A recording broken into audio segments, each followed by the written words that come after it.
summer 2004, summertime, really warm weather around Europe, and the Euro Cup was starting. The Group A was made by Greece, Portugal, Spain, and Russia. Like 3 big countries and 1 really small, Greece. You know how we ended up the Euro Cup? Greece did like a huge miracle, and they won the Euro Cup. We all remember this story because like was really a success story. It was a story about like someone who is a total underdog winning, in the final against the Portugal of Cristiano Ronaldo. Like, whoa, like unbelievable. And the player, if you take like the player from Greece, they weren't that great. Sorry to bother like for the Greece in the room. But then all together and with this like amazing effort and amazing performance, they won. All of this because like I do love sports. Sports, it's really has always been part of my life. And what I love most than anything about sports, it's you basically always start from 0-0. Like there is either a starting line, but like the result, it's always 0-0. What happened next, it's up to you. It doesn't matter like if you are nice, big, rich, who cares? You start 0-0, all same page. And we start and we play the big, like the strongest or either the luckiest, who cares, win. Actually, in life, especially in work, it's not really true, this concept. Because especially like you always, I'm with you, but like you got like a little background about me, and like you always have the feeling of this person, like this person has like a feeling, so it's not always like that fair. We don't have like 0-0 and we start. I can tell you this because like for my whole life, I've been an underdog. 11 years ago, I founded Under 50 Up, that it's like a communication agency based in Milano, of course. And right now we are 20 people. And we really have the honor to work with like massive brands from all over the world. It's easier for us. We are in Milano, so getting like Armani, Prada, really it's 3 kilometers away. Anyway, you have to own it and you have to make it, but like still, like the city helps us a lot. And for this, actually, like the problem is not really working with like big brands that are 100 times, 200 times better than you or bigger than you. It's working with the other fucking agencies that it's like I hate. Because like we are 20 people and you go in competition for these big brands with like agencies that are like, I don't know, 70, 80, 90 people. So like you are always being an underdog. After 11 years of being an underdog, I thought, oh, it's time to make a speech about it. It's really time like to share like my life on this perspective. And so like I'm gonna share hopefully some valuable tips, or I don't know if it's valuable, but they work for me at least. First of all, let me clarify what is like underdog for me. But it's different from you. It doesn't relate it that much about size. Like you can be an underdog even if like you are 200 people agency. Like anyway, there is gonna be always someone bigger than you in life. So it doesn't matter like the size. I want to talk about like underdog attitude. Like the attitude that like every project you start, you feel that you are actually a step behind the other. Like you got the urge inside you of like catching up. Like you start and you say, oh, the others are better, or like the others are better, but like I have to catch up. So I have really to give my best. I have to give 100% to catch up.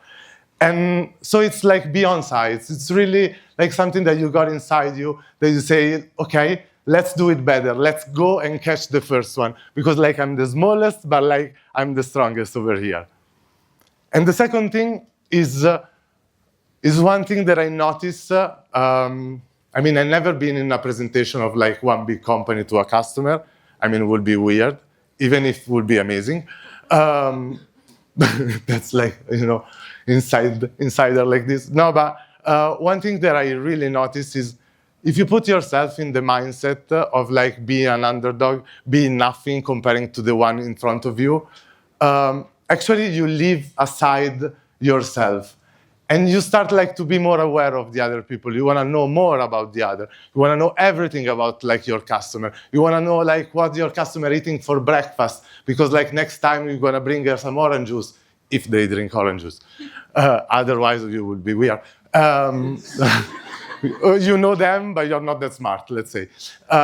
So like this being self-aware of like being nothing comparing to like huge brands, huge agency, makes you in a position of learning so many information, like, and going to this like customer and telling them, but like, what's your position? What's your angle about this? What's your angle about that?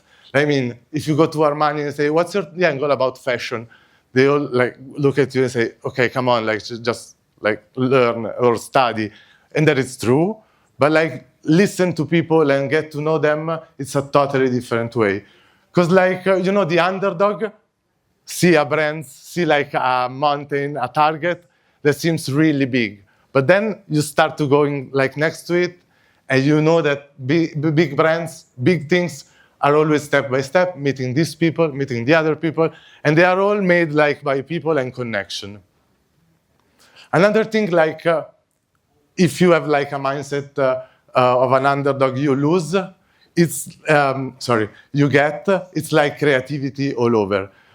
Creativity in every step, because like you have to survive. You don't have like something behind you that can say, I'm this one and I'm proud of. Like you always keep striving for like the next solution. About like this, 1 year ago, 1 year and a half ago, I launched Viento. Viento is like a paddle brand. Paddle, it's like the underdog of the sports, because like it has been like the fastest growing sport in the history in Europe. It's like the pickleball here in America. Like everywhere you go, you got a pickleball field. Everywhere we go, we have like a paddle field. So we were the underdog of the underdog sports. Because like big brands, they get inside immediately of paddle. And I mean, they get like number 1, number 3, number 4 in the world. And so we were just starting. We had, of course, on the back, like the agency. So the communication part we knew was not done, but was something easy for us. We just have to figure it out how to fucking sell these rackets. They are coming from like 100,000 rackets all over everywhere else. And so we came up with this strategy. Budget for overall operation was €100, for telling you.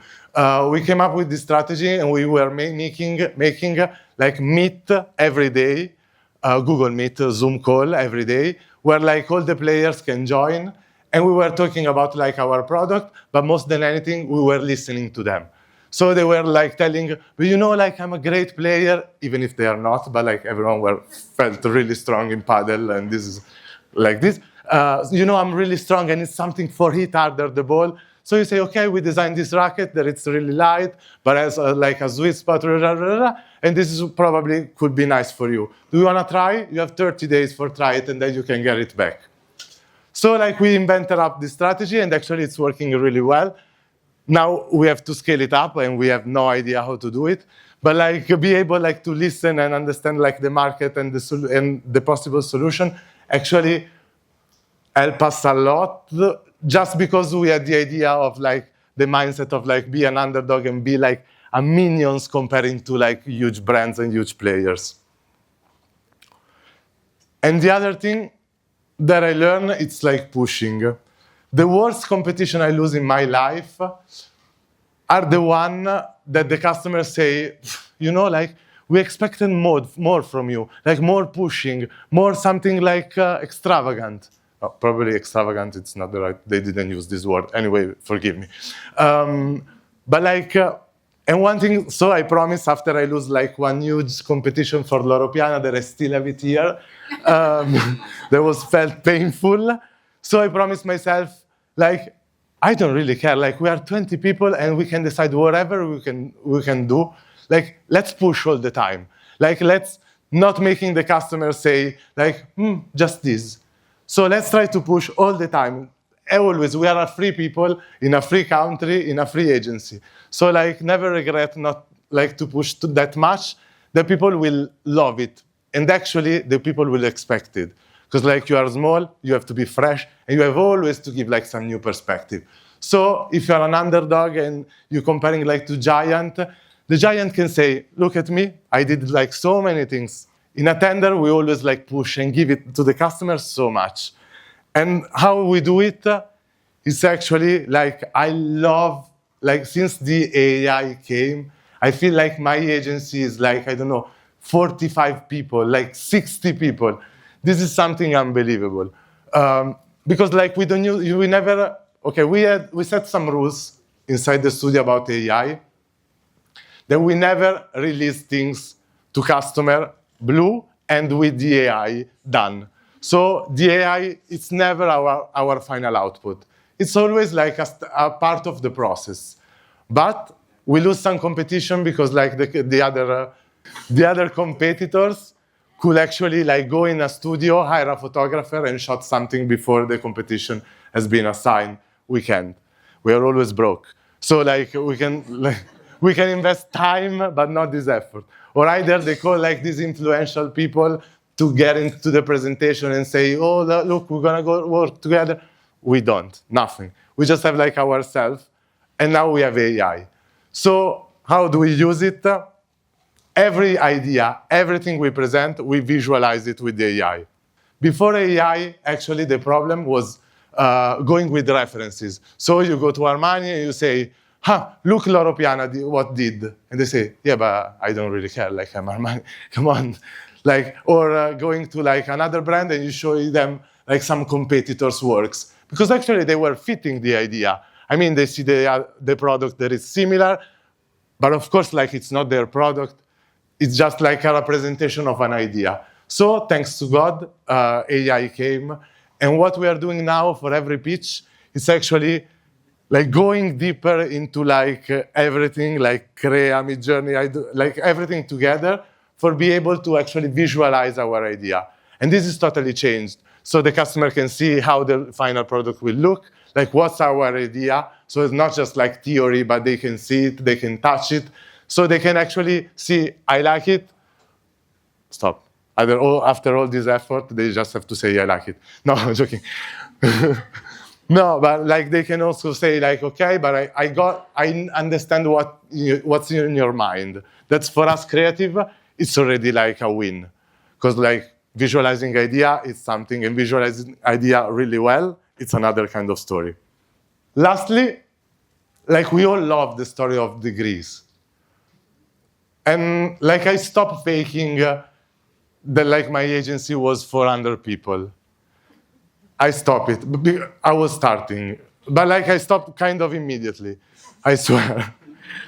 In time, let's call it in this way. But I stopped it because like, I'm really proud of like the dimension. I'm really proud of being like the smallest in the room, not because of the size, also sometimes. But because like I'm really proud of what we are doing every day and the effort we are putting in every project. So like, and I just say it, you know, like we are not that small, but we have this effort, we are really take care, we have an approach, a tailor-made approach. Like I just put it like everything in like my comfort zone and what I'm confident about of the work. Because remember, at the end, the people, we will love like the underdog stories. So probably like it's really a plus. We are talking about here about Greece, and everyone was loving this story. So I think like people will love it, and if they are brave enough, they will follow you and back you up. You have any question?